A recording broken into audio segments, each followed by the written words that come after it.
How's it going, everybody? This is officially episode 0 of Toilet Bowl Sports Talk, podcast that me, RJ Reyes, and Stephen Pratt. How's it going, Stephen? Doing pretty good. This is newfound territory in our journey as former roommates in college and best friends in life. So here's to it. Just wanted to talk about some sports, something that both of us are passionate about. Like he said, my name is Stephen Pratt from the Raleigh area. Went to Coastal Carolina. Just graduated this past year. Always worked in sports. Worked for the Binghamton Devils up in New York. Worked for the Carolina Hurricanes for a little bit. Worked down in our athletic department at Coastal, and just always had a passion for it. And finally doing something about it, and feeling like this is something that could take off, where we talk about sports and give out some fantasy advice, and something that we're both passionate about that we can do every single day. And tell you a little bit more about myself. My name is RJ Reyes. I am graduating college in 8 days. Wow, that creeped up. Kind of like Steven, I've had passion in sports for a very long time. Growing up playing golf and whatever sport that I could play growing up as a kid.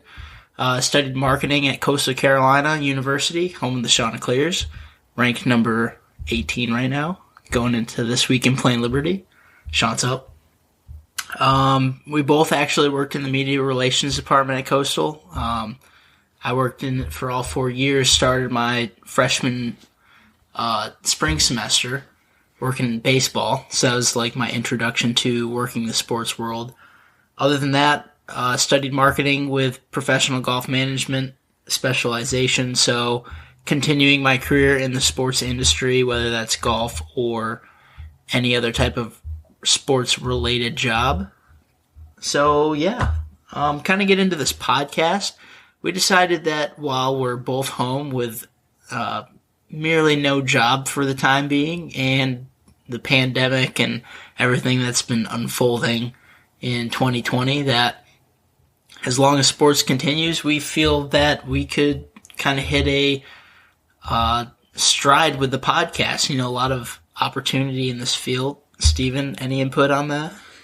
Yeah, I mean, sports is usually always going year-round. Obviously, with 2020, it kind of hit a roadblock, and we realized that sports is not always going to be around. There's definitely more important things in life, but if it's going on, and we got the passion for it, so love talking about it, and that's kind of what the channel's for, is just to kind of talk about the different sports, highlights, news, mainly focus here on fantasy, whether that be just regular fantasy football or daily fantasy through DraftKings, or if you enjoy betting against the spread and doing different things like that as well.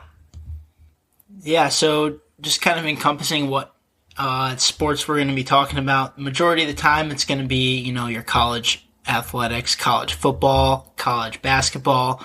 I'm sure we'll end up talking a little bit about college baseball once that rolls around, just because Coastal's a big component in the baseball, collegiate baseball side. But we're also going to talk about MLB, the NHL, NBA. They'll be starting up here soon, so expect a little bit about that. And our background in golf, we're obviously going to try and talk about PGA Tour a little bit. PGA Tour this year has kind of broken the scene for sports betting. And, during the pandemic and a lot of the sports weren't being played, golf was one of those sports that was able to continue, and that kind of lifted its, I would say, equity in the sports betting world by a lot, and you saw a lot of people betting on golf, and it was something really cool. So that's what we're gonna try to focus on with the golf aspect. Other than that, what other things you think of when fantasy comes to mind, Steven? I know you're big into the DraftKings, more so than me a little bit, but I'm still learning and trying, but. Yeah, I think the biggest sports right now are, NFL, college basketball just getting started, college football, It's been a little weird this year with the NFL, obviously. We have a Wednesday game that's about to start here in 2 hours, so I think that's a first for everyone watching Tuesday and Wednesday football. Obviously not complaining as a sports guru, but or a fantasy guru in general. But yeah, definitely love having the sports on every single day. Hopefully the NBA's got their plan set in stone almost, ready to go. Hopefully the NHL can follow. It's going to be a little weird for them having to play indoors where supposedly COVID is more rampant than outdoors, which I guess is why football and PGA and all of them have had better success. Even though we have seen football have a little bit of a hiccup on the college side and NFL side, but as long as they're able to do it safely and keep going, then more sports. That's what we need, is more sports. Everyone's been cooped up in their house. Thankfully, we've had great networks like ESPN, NFL. All of them seemingly trying to do their best to accommodate what they can. Obviously, like you said earlier, Steven, sports has been proven that it is not a necessity in a world like today. So we should just remain thankful that we even have them. And just kind of pop into this real quick. You said we're having a game start here in about 2 hours. Ravens versus Steelers. Steelers 10-0.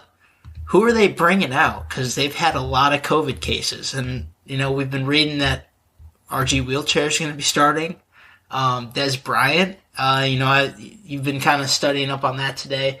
It's looking like it's going to be a very non-typical football game in the NFL this week. Yeah, you look at the Ravens starting lineup and both of their starting running backs, J.K. Dobbins and Mark Ingram, both were eligible but are not being taken off the COVID list as a safety precaution. And, I give props to the Ravens for that, playing it safe. Obviously, if they had to move this one game, at least they'd be saving themselves for farther games down the road where they're not spreading anything. But, like you said, I do like Des Bryant in this matchup. Obviously, with Mark Andrews out, both the running backs, I think the Ravens are really going to have to find some offense from someone. And Dez just being called back here a couple weeks ago, had a couple catches here last week against the Titans. I think he went 4 catches for 28 yards. I like him as a number 1 or number 2 option here in the receiving core for the Ravens. So I've actually have him as my captain in DraftKings this week. Awesome. Yeah, and I unfortunately have 3 Ravens positions filled on my fantasy team in fantasy football. So it looks like this week I'm taking an L. I have Mark Andrews in as my tight end. He has been out. Ravens D, probably not going to do much if I had to guess. Steelers have been, full force. They're 10-0. Ben Roethlisberger has been kind of carrying their team, leading their offense. But he's also got a lot of tools, and I just don't think that the Ravens are in a spot this year with their defense to do anything major up against the Steeler Nation. So, yeah, and with that being said, the Steelers' offense is not missing as many pieces due to COVID as the Ravens are. They've got their top 3 receivers going. Chase Claypool, he's had a breakout season. I actually have him in as one of my flex positions today as well. He's had record-setting touchdowns over his first 10 games. I also have Deontay Johnson in as a flex in one of my lineups. He actually has had 2 very good back-to-back weeks here. Both weeks over 100 receiving yards. Obviously, if you play DraftKings, you know that the 100-yard receiving bonus is very big, and that's something that you want to see in your lineup here, every single week. So I have Deontay Johnson in there. But like I said, the Ravens are hurting a lot on offense, so I only have Dez going as my one Raven player besides Justin Tucker. In my lineup this week, everything else is all Steelers. I think Steelers are going to walk this one very easily. Kind of switch gears. Big Lions fan, unfortunately. I'm a huge Lions fan from Michigan, so I feel like I had to bring this up, and it's quite comical. The Lions this past weekend after our game on Thanksgiving fire Matt Patricia.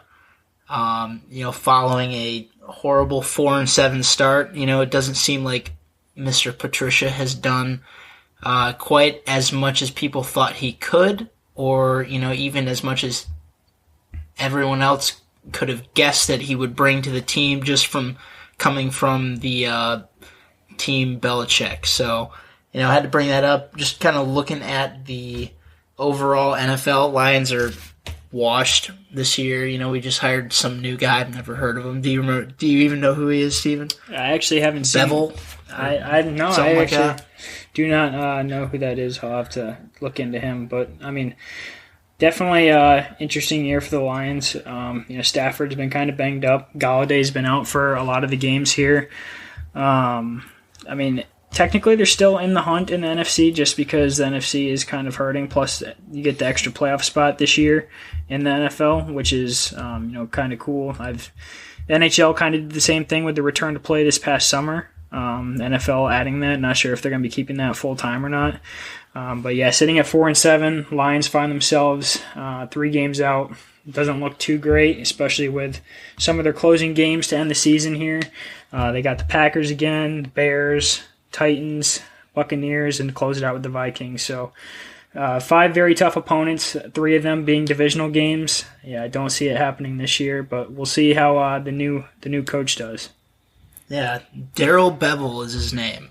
I couldn't find where he came from, but, like any diehard Lions fan, I'm sure that, we're just keeping our fingers crossed for a silver lining here somewhere. Maybe get off to a good start next year with some pretty potent weapons, granted that we stay healthy. Kind of switch over to you, Steven. You are a Washington football fan, I would say. Former Redskins fan, but they changed their name. So what have they been looking like? I know they're second in the NFC East, but the NFC East has been looking pretty dumpster fire-esque this season. So yeah, the NFC East is the NFC East doing their usual. 7-9 makes the playoffs. Washington has looked, decent at times. They've shown that they can, put up big performances. You got Antonio Gibson with 3 touchdowns this past week on Thanksgiving, showing out against the injured Dallas Cowboys. But there have been games where they needed to win and they just didn't. They've lost to the Giants twice, who are technically in first place right now at 4-7, also tied with the Washington football team. Both of those games were within 3 points, one of them being a 1-point game. So you take those two games and you turn them into Washington wins, and you're looking at a 6-5 Washington team. So they really got to win those games here to close out the season. They got a tough schedule. They play Pittsburgh next week, and then the Niners, Seahawks, Panthers, and Eagles to finish out the year. So some tough teams, 2 of them against NFC West opponents, and they're going to have to find a way to do it if they want to make the playoffs here. Yeah, from a standpoint of the NFC, the NFC East has always been one of the weakest divisions just in that conference. Kind of looking at the standings this year, it looks like the South and more so the Saints are, kind of taking their stab at making a run for first in the conference, along with, of course, the Seattle Seahawks and Green Bay now. Aaron Rodgers and company, they've been... he's been working really hard trying to keep them in contention this year. As far as the AFC goes, it looks like Kansas City and the Pittsburgh Steelers, they're the 2 dominant forces out of that conference, along with an underdog Buffalo Bills, 8-3, leading the East, tied for the 3rd best record in the conference at 8-3. What are you thinking about this year's playoffs and how everything's going to pan out, Steven? I think it's going to be a great playoffs. I think there are going to be teams in that we haven't seen in a while. Obviously, we saw Josh Allen in the playoffs here this past year. I think he's a very underrated fantasy quarterback.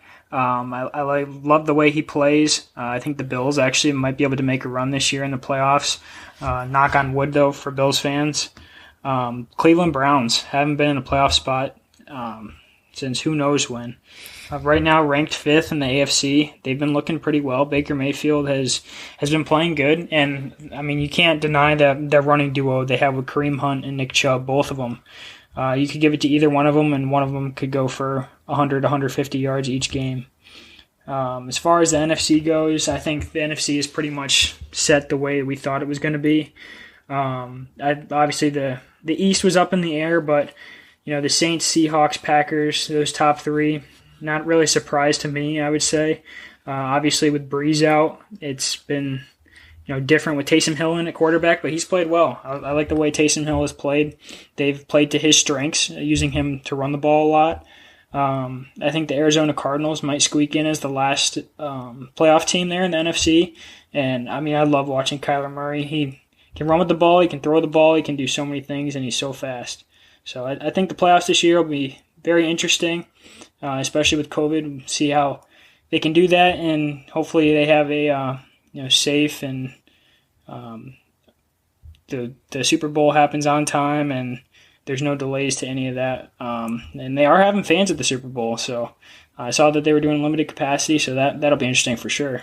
That's going to be quite the price on a ticket, if I had to take a guess. Kind of bounce back to what you're saying about Josh Allen, potentially one of the most underrated fantasy QBs this season. Definitely making a case. He's averaging 31.5 PPR. He can run, he can throw the ball. He's showing that he's putting in effort. And, especially looking at the Bills secondary, they've been doing a good job of breaking up passes and, making other teams really work at, making their receivers run routes. And, that combination, I think, may have been overlooked to start the season. But, with an 8-3 record and, tied for third in the AFC, they could really do something. They could be a contender this year. One would say that in the past the Bills have not been very competitive in football at all. Dubbed the dumpster. Well, I guess the Lions would be the dumpster fire. But of the AFC at least, they might have been the dumpster fire in recent years. Aside from maybe the Jets, but yeah. So kind of recapping this last week in football, let's take a look at some of our games that occurred last weekend. Starting off with the Raiders and the Falcons. Falcons absolutely waffle stomped the Raiders. Derek Carr looked like he sucked. He looked like he ate too much turkey last week. The ball, I swear, the first quarter, the ball didn't leave the pocket unless it was in a Falcons defender's hands or on the ground. One of those two options. He had, I think, a couple fumbles in the first half and an interception. What were your thoughts on that game there, Steven? Yeah, I thought the Falcons had a bye with the final score of that game. 43-6. Derek Carr did not look like himself. If you watched him against the Chiefs the week before, taking that game down to the wire and obviously beating Kansas City earlier this year, that just did not look like a Derek Carr that we have seen in a couple weeks. Obviously, he's got to put that performance behind him and move on to next week. But that was a heck of a performance by the Falcons. They haven't had a great season by any means. But they definitely showed out here this past week against the Raiders for sure. Looking through the next couple games, the Titans versus the Colts. Now that going into that game, you could have put money that it would be, a very competitive game. The Colts have been playing decent, but not decent enough for Derrick Henry show. He walks into the game, and the ball's going to his hands. He can just run over anyone that's in front of him, and he did exactly that. Shows up with 140 yards rushing and 3 touchdowns in the first half. I think he ate a well-balanced meal last Thursday, and he used that energy to truck past the Colts. Anything on that game from you, Steven? No, it's been awesome watching Derrick Henry. He's one of those fantasy players you just love to watch, no matter who it is. It's like watching LeBron in the NBA. Derrick Henry, that's him in the NFL. He put up 3 touchdowns and 140 yards in the first half. Besides Tyreek Hill last week, that usually doesn't really happen. But you've seen him grow every single year since he's been in the league. Last year he played in 15 games and had 1,500 yards. He's already got 12, almost 1,300 yards in 11 games this year, and 12 touchdowns to go along with that. So, it's definitely fun to watch. Definitely thought the game was going to be a little bit closer, but it's going to be a tight race there in that division for division champ this year. Could see both of those teams sneaking into the playoffs though. The Colts have been playing pretty well. He's fit into that system really well. And I mean, I love watching Nyheim Hines from the Garner area, so from Raleigh. Went to NC State. Big fantasy stud this year too. He's played well in a couple of games as a low ownership running back. Nice, yeah. Talk about Hines. He came from NC State, graduated a few years ago. He's been he's been making a name for himself in the NFL, and that's good. Good to see some talent coming out of the Raleigh area where we're located. Moving on, looks like the Panthers just lost to the Vikings. Bridgewater can't get it done. I feel like the Panthers have had a very sorrowful last couple of years. Obviously having the talent in Cam Newton, and then seeing that kind of evaporate. After the Super Bowl 50. When they played the Broncos and they lost to the Broncos, right? Oh yeah, that was it. I think that was the start of the collapse of Cam Newton, and ever since then it's just been a downhill spiral for him. Yeah, he's moving on to New England, but obviously they're still having their struggles this year, 5-6. But yeah, the Panthers they've definitely had an interesting season. Starting out 0-2, winning 3 straight, getting them above 500, and then losing five straight games. Obviously, that's not going to get it done and get you into the playoffs. It's been difficult, too, not having McCaffrey. To be honest, he's probably the best running back in the league, you could argue, along with Dalvin Cook and Derrick Henry. But, yeah, it's not looking too great for the Panthers. They finish up the season against Denver, Green Bay, Washington, and New Orleans. So, obviously, that divisional game is going to be big, and then they have to win. But it'll be close to see if they are eliminated from playoff contention here in the next couple weeks. Kind of going back to the Vikings real quick, something I saw this week that kind of caught my eye in the fantasy world. Let me find this real quick. Beebe, I believe he's one of the tight ends for the Vikings. He had himself a pretty decent game. He ended up getting 20.3 points. Pretty much a breakout week in the NFL for him this year. But with the Vikings moving forward and having him get some more looks, he could be someone to potentially watch in the fantasy game coming up. Yeah, he had a pretty good week last week, especially with Adam Thielen out. Adam Thielen's been having a pretty good season. Now, I'll talk about the Chiefs and the Bucs a little bit. That was pretty much the game to watch this past week, and then we'll move on to some college football. The Chiefs barely squeaking out by a 3-point win. They were up big in that game. It wasn't even really the Chiefs versus the Bucs. It was more of Tyreek Hill versus the Bucs. He had over 200 yards by the end of the first quarter. Now, I haven't watched a game where I've seen someone put up 200 yards in one quarter. Obviously, we've had some good performances by Calvin Johnson, Julio Jones breaking that 300-yard mark. Thought that Tyreek Hill might have been able to do it this past week, but man, if you had him in fantasy this past week, then your lineup is looking pretty good. Chiefs' offense is just unreal, and Tyreek Hill is definitely the star on that team. For sure, Tyreek Hill and, just the weapons that Mahomes has to begin with. You have Tyreek Hill, you have Travis Kelce.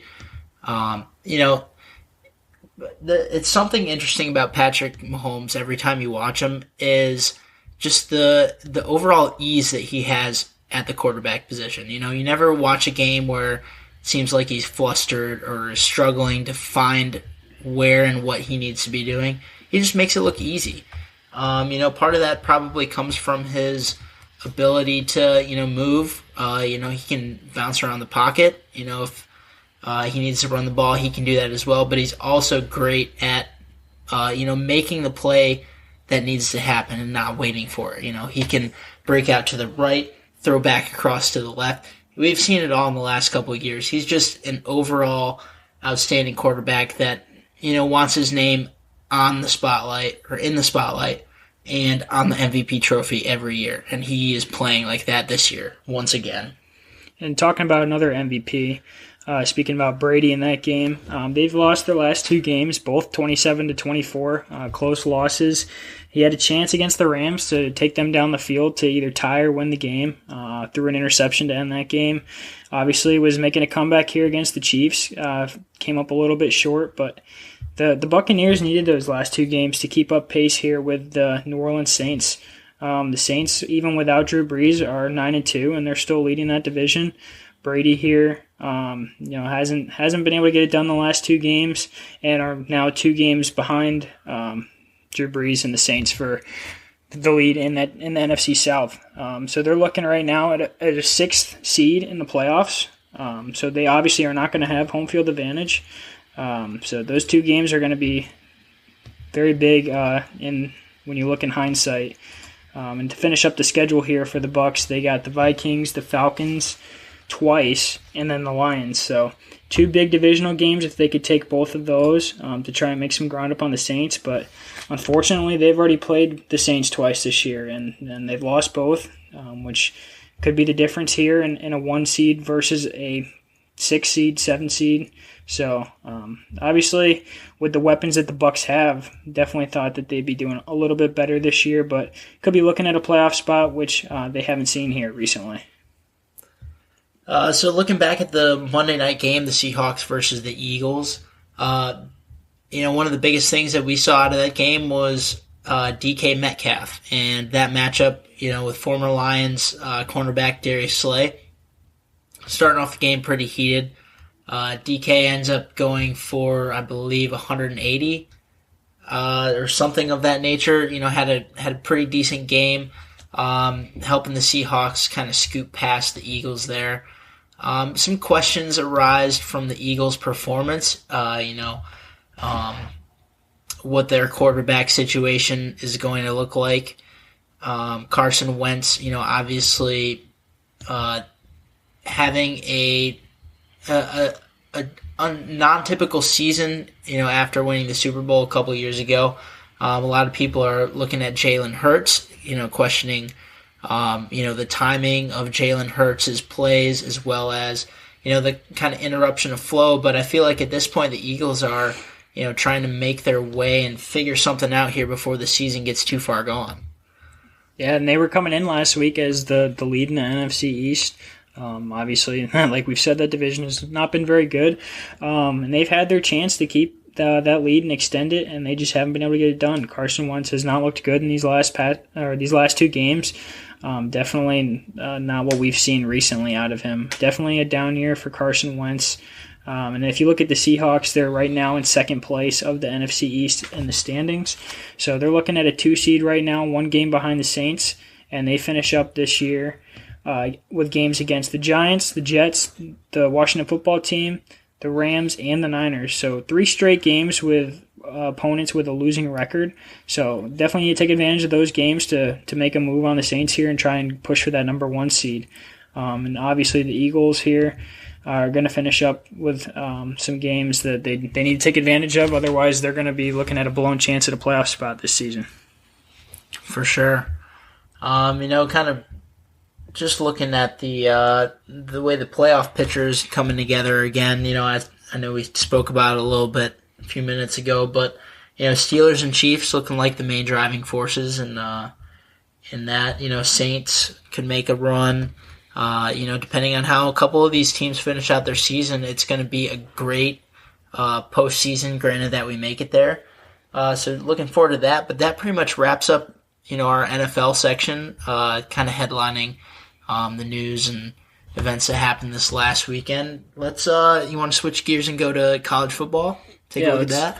Let's talk about some matchups this week and then maybe get into some stuff from last week. Obviously, there's some pretty big matchups this week that are going to determine some championship games and obviously for the college football playoff. Some of the notable matchups here this week, we got Wisconsin is playing against Indiana, which is going to be a big game. Both of those teams ranked inside the top 16. So we've seen Wisconsin have good games, and we've seen them struggle a little bit. Obviously, Indiana had that comeback that just fell short against Ohio State, ranked very high this year. Another big game that is this weekend is Alabama-LSU. That game was recently postponed a couple weeks ago, so they're going to get that game in this week. Alabama at the number 1 spot right now, looking to keep hold of that. Notre Dame versus Syracuse. The Orange have struggled this year. Notre Dame has been playing very well, and they look to go ahead and cruise to victory in that game. And then we've got Michigan State and Ohio State, I think, which is going to be a very good matchup. Obviously, the line on that game is pretty big, even though Michigan State has gotten 2 ranked wins this year against number 8 Northwestern this past week and number 13 Michigan. So we've seen them struggle a little bit, and we've seen them play very well against ranked teams. So I think it'll be very interesting to see the final of that game, but I think it could go either way. Yeah, I was going to say, looking at that Ohio State-Michigan State game, that would be one of my top games of the weekend coming up. Like you said, Michigan State just popped off Northwestern at number 8. But, looking at their upcoming few games, they're going to be playing some tough opponents. So it'll be interesting to see what they can do against the Buckeyes, who are going to be coming off a week of silence after a canceled COVID game. Looking at a few other things. I know I mentioned this earlier. Marshall will be playing Rice.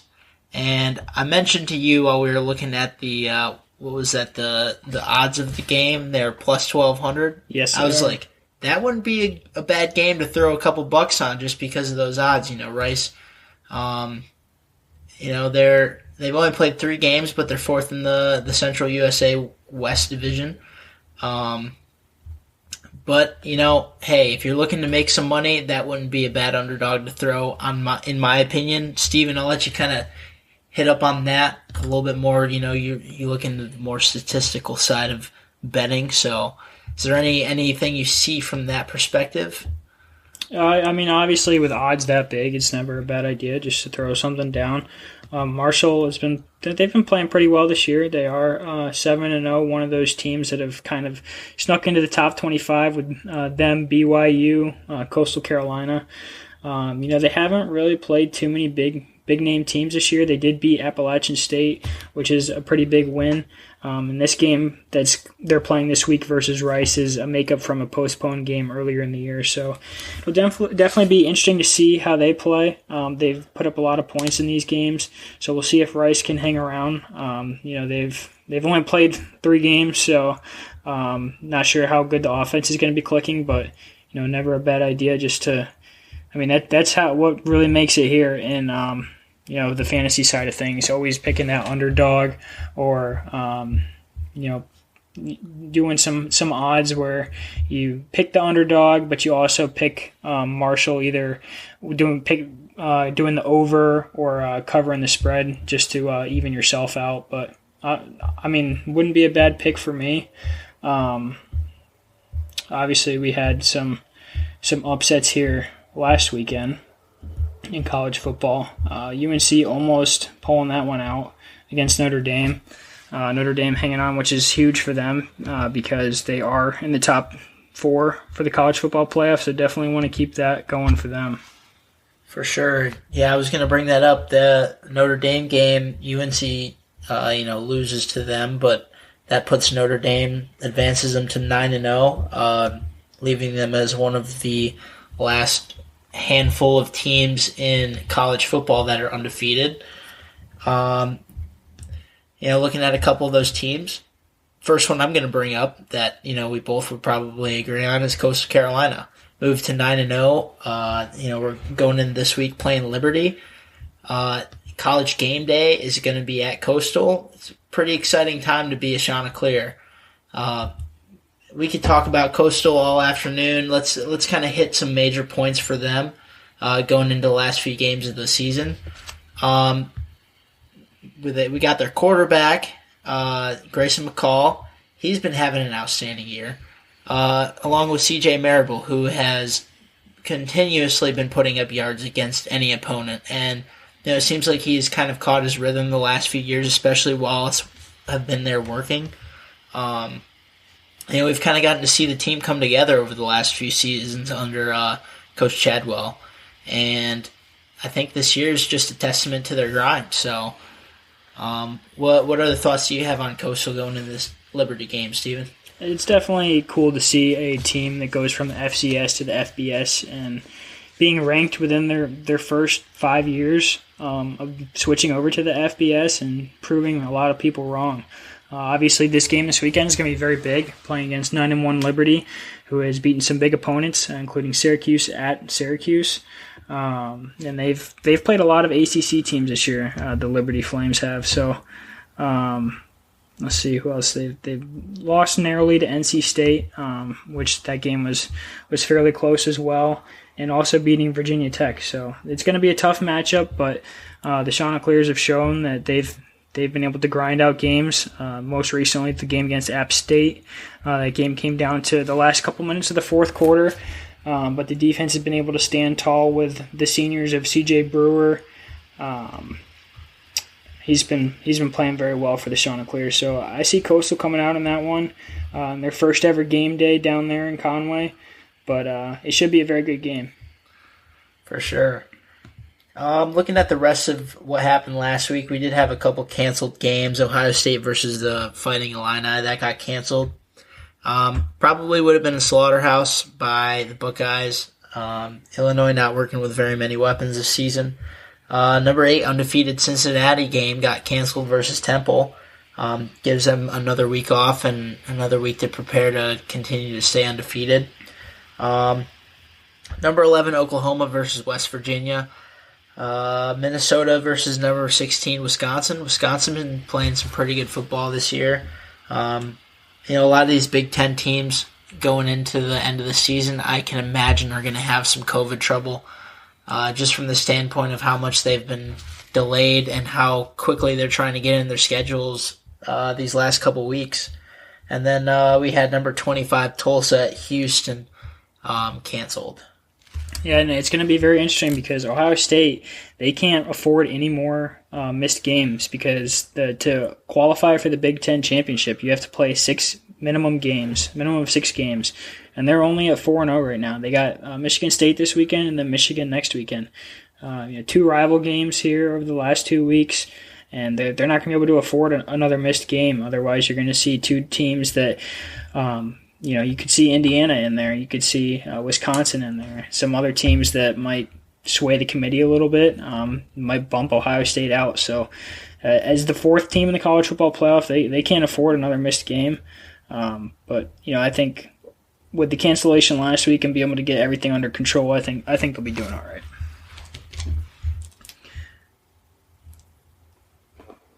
And now we'll move on to college basketball here. We got one game going right now in the Maui Invitational. Right now, Indiana is facing off against Stanford, and Trace Jackson is having a game for himself. Right now, he has 26 points and 6 rebounds, and there's still 7 minutes and 40 seconds left in the second half. He's had himself a pretty good tournament. He was picked the favorite here to win the most valuable player of the Maui Invitational. Obviously, they lost against Texas yesterday. Texas and UNC are facing off for the title game this afternoon. Should be a pretty good game. 2 ranked opponents. Should be a close one. Yeah, looking at the the results of the tournament so far, it's going to be a good matchup. Texas has been ranked 17. North Carolina, struggled a bit last year. Coming into this year, looking to have some better playing, a better record, competing. We got a couple other games this afternoon. It looks like our St. Joseph Villanova game was canceled, or actually it was postponed. And then we had Richmond versus Charleston. That game was canceled. Not quite sure why, but most likely due to COVID situations, or something of that sort. We also have our Jimmy V Classic going on right now, and tonight that's going to be the big game of tonight. Number 11 West Virginia versus Gonzaga, ranked number 1. Gonzaga going into this year, they played pretty well last year in the during the season. Unfortunately, didn't get to see much of the playoffs pan out, but they would have been a big contender. Along with a lot of other teams, just the teams out here playing today. We've got looks like maybe 9 ranked teams playing today alone. And the rest of this week is looking pretty good as well. We got some good games. Temple versus Villanova. That game got postponed again. They're supposed to play tomorrow. Looking into the weekend, we got a couple big games. Looks like a Tennessee Notre Dame. Oh, never mind. That's canceled. It's looking like that. Some of these good games that are going to happen are going to have some situations occur with COVID. Looks like Gonzaga Baylor could be a big matchup for this weekend, though. Looking forward to that possibly. Yeah, Baylor coming off a very good season last year. It was disappointing to see the tournament get canceled. They were probably one of the favorites there to perform well in the tournament and maybe win the national title. They do return a couple of their starters from last year with Maceo Teague and Jared Butler. Both of those guards played very well last season. Baylor winning the not the Maui Invitational. They won the Myrtle Beach Invitational last year over Villanova. Definitely a good matchup last season. But though both of those guys returning, definitely a reason for them to be ranked number 2 in the nation. And facing off against number 5 Illinois tonight, that should be a very good game, which is preceding the West Virginia Gonzaga game, I believe. So obviously look into that. Besides that one, the 4 o'clock Maui Invitational final between UNC and Texas, that's probably the first of the 3 big games, and then the Baylor game versus Illinois, and West Virginia versus Gonzaga. They do have a $15 entry on DraftKings tonight, $50K pool for some of the games that start at 7:30. So I have a lineup here that has some very, very good players. We got Jared Butler here from Baylor. He's averaging 36.5 points per game. He's only played in 2 games thus far, but has performed well in both, playing over 25 minutes in both games and scoring over 15 in both of those games. Like I said, Maceo Teague, definitely a good idea to go with both of those guys together because both of them could very well have a very good game, and if not, one of them will perform well. Maceo Teague, he's averaging 30.1 points per game, so definitely a good matchup there. I also have one of the players for Illinois who is facing off against Baylor. He's averaging 47.8 points per game, Ayo Desunmu, and he actually in his first 3 games has put up over 22 points in each of those games. So those are probably my top 3 players for tonight's games. They also have some big names in the Gonzaga West Virginia games, but we'll leave that up to you to decide what you want. Now let's go back to last year, Steven. We had a couple good opportunities presented to us while working at Coastal. We fortunately got to work the Myrtle Beach Invitational last year, where we saw Baylor and Villanova face off, along with a couple other good teams. We got to sit on the sideline. We were doing stat broadcast stuff throughout the entire tournament. But, during the games, we would get to watch, see the competition. Both of those teams, Baylor and Villanova, awesome to watch. I remember sitting there thinking, where's my phone? Because I need to get this on camera. It felt like I was at an NBA dunk contest and a 3-point contest, and some of these players were playing really well, and it was a good start of the season, at least in my mind. Yeah, the tournament was very good. Had some very big names in that tournament, obviously with Nova and Baylor headlining. Coastal Carolina actually got to play in that tournament for the first time on their home court, upsetting Utah is one of the Power 5 conferences that they beat. And they also were leading Baylor by a decent margin too in their second round game until their point guard Abrima Dima went down to season-ending surgery, torn ACL. So that could have been an early season, upset by Coastal over Baylor, but Baylor pushed through, came back in the second half, won that game, and then proceeded to beat Nova in the final. And obviously are bringing that into this season, especially with their returning players, and looking to keep that going this year and hopefully have a strong push towards a normal March Madness or May Madness with some of the rumors for this season and see what they can do. Yeah, so kind of looking at the fantasy overall aspect, is there anything that we may have kind of skipped over? You feel like we could go back and kind of recap from an NFL standpoint, basketball standpoint?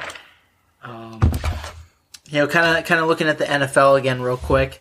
A lot of the players in tonight's game are going to be, your second string, especially for the Ravens. We're going to see Andrews is out, as well as I believe Lamar Jackson is going to be out as well. So RG Wheelchair will be picking up the ball for the Ravens. Fantasy standpoint, as far as looking into this weekend, anything catching your eye this week, Steven? Yeah, I think we got some good NFL games this weekend. What we really want to do is give you guys good lineups and good player suggestions to build your own lineups on DraftKings or any daily fantasy site that you use. Is kind of what one of our main focuses on this channel is going to be. So like I said, I was giving you guys a little bit of a lineup here for this afternoon in the Ravens and Steelers game. Obviously, with all the injuries on offense for the Ravens, Dez Bryant's going to be one of the main targets for them. So I do have him as my captain. That could be a very low ownership in general and a low ownership at captain. So obviously, if you have a big performance from your captain and it's a low ownership, you're looking at cashing big in that. And I'll also give two of my Pittsburgh plays. Obviously, if you have done daily fantasy before, in a showdown matchup, you get 6 players and the captain scores 1.5 points. So I have Dez as my captain, and then I'll give you Chase Claypool and Deontay Johnson as two of my Pittsburgh plays. And then, you can fill in the rest with whatever you want. But I think both of those receivers have a chance for a very big game. Obviously, Johnson the last 2 weeks, over 100 yards in each game. Chase Claypool's been scoring touchdowns left and right. So I think either one of them could have a good game, but I think both are going to perform very well against the Ravens this afternoon. And looking into this weekend a little bit, I have made a little early lineup here. Obviously, I have Russell against the Giants. I love that matchup a lot. I think he's going to shred the Giants' defense. I did have Dalvin Cook last week. Didn't perform to what I expected. He's been having a very good season. He is playing Jacksonville next week, so I do like that. But I do think he'll be owned a decent amount, so be a little bit worrisome on that. If you're looking for a play that's not going to be as high ownership as Dalvin Cook, James Robinson for Jacksonville has been playing very well this year. He's averaging himself over 15 fantasy points a game, so I definitely look into that. You got Green Bay versus the Eagles. Obviously, NFC East opponent, so I would definitely look into Green Bay. Devontae Adams has been having himself a good year. Can never go wrong with that choice, especially when Aaron Rodgers is your quarterback. And then one of my other plays that I'll give you here is Brashad Perriman for the Jets. He's playing the Raiders. Probably going to be a low ownership because obviously a lot of people aren't choosing Jets players this year because the Jets are 0-11. But Brashad Perriman, he's had himself some good games this year. He's going to be a cheaper option so you can spend some money elsewhere. And he always gets at least 1 or 2 downfield targets a game. So he could easily give you a 60-yard bomb for a touchdown. And obviously if you hit that 100-yard receiving bonus or rushing bonus, you get those 3 extra points. So definitely some of the plays that I would look into for this weekend. It'll probably change a little bit as it gets closer just because you never know with the COVID situation and injuries and all that other fun stuff. So keep an eye on those players, but those are probably some of my top targets for this weekend. All right, well, what do you say, Steven? I feel like we're kind of getting to the end of the podcast here. Is there any I'm looking for any like headlining news that's come out in the last hour or two. The only thing that I can see is possibly LeBron's contract. They agreed to a $85 million extension, which for LeBron obviously is good. He's going to continue with the Lakers franchise, and we plan on talking a little bit about the NBA once they get closer to starting their season. Lakers obviously coming off a national championship. LeBron's going to be raking in the money. And I'm sure ESPN is going to be raking in the coverage of LeBron. So, looking forward to it, not looking forward to it. Getting closer to the NBA season here. Couple other things I'm seeing. Looks like Broncos QBs are getting fined for not wearing their masks. We're not going to get into too much of a political stance on masks, but we will say that might as well just wear them. If you don't wear them, the NFL is going to fine you. And if you don't wear them, your fourth string wide receiver that you call it from the practice squad will be starting as your quarterback next week. Oh man, that was a crazy situation in Denver. Crazy. Let's see what else here. Looks like Michigan cancels their Maryland game. Could be good for Michigan. They have been playing very poorly. Shout out B Swizzle. He's a big Go Blue, and unfortunately they have not been producing for him. Yeah, they've definitely had a down year. But other than that, that looks like most of our headlines for the day. And obviously, next week we'll cover what happened over this weekend, see kind of how some of the fantasy plays played out. See if there were any underdogs that kind of took over and put up a big performance in fantasy. And if there were any of the plays that we thought were going to perform well that didn't, and cover all of that and more of the headlines and news next week. So to kind of give you guys a little info on what we plan to do with our podcast going forward, we plan on having a big section of it being about fantasy. It's going to be a lot of Steven kind of going through good lineups. Things of that nature. We're going to try to incorporate including guests on the podcast, right, Steven? Bringing in, our buddies, our friends, people who want to be on the podcast, including them in it, just to have another source of input. They can talk about pretty much whatever that they choose. They can talk about fantasy with you. They can talk about their favorite team. And we're just looking for, an additional input and just to have fun. And, that's kind of the whole vibe of this podcast. We just love sports. We want to talk about it. And, during this pandemic, we want to just, help everybody lighten up and, have a good time. So. And I know a lot of people that do play fantasy that, this is something that gets their mind off of everything of this year. Being able just to watch sports that we're lucky to have back and, being able to do a season-long fantasy, daily fantasy, choose over-unders, spreads, any of that. Hopefully we'll be able to get our website up here in the next week or two where we can kind of put out some optimal lineups and some different choices for spreads and over-unders and money lines and all that. So definitely keep an eye out for that. But that's what we're pretty much focusing on here with the podcast is just talking sports and having a good time. All right, everybody. Well, we're going to wrap up episode 0 of Toilet Bowl Sports Talk. We will see you later.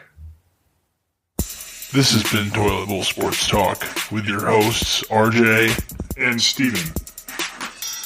Next week, we'll be back at you with some more sports talk and related issues.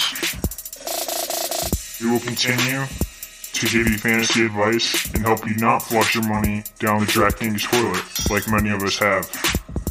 Hey, sometimes that's alright though. You gotta lose to win. Or, in this case, listen here and win to win. That's right, baby. Peace out. Oh yeah, and apparently you can subscribe to our podcast, so check into that. Any help would be great. And in the famous words of Jerry Maguire, show me the money! We need money. Hear that? We need money.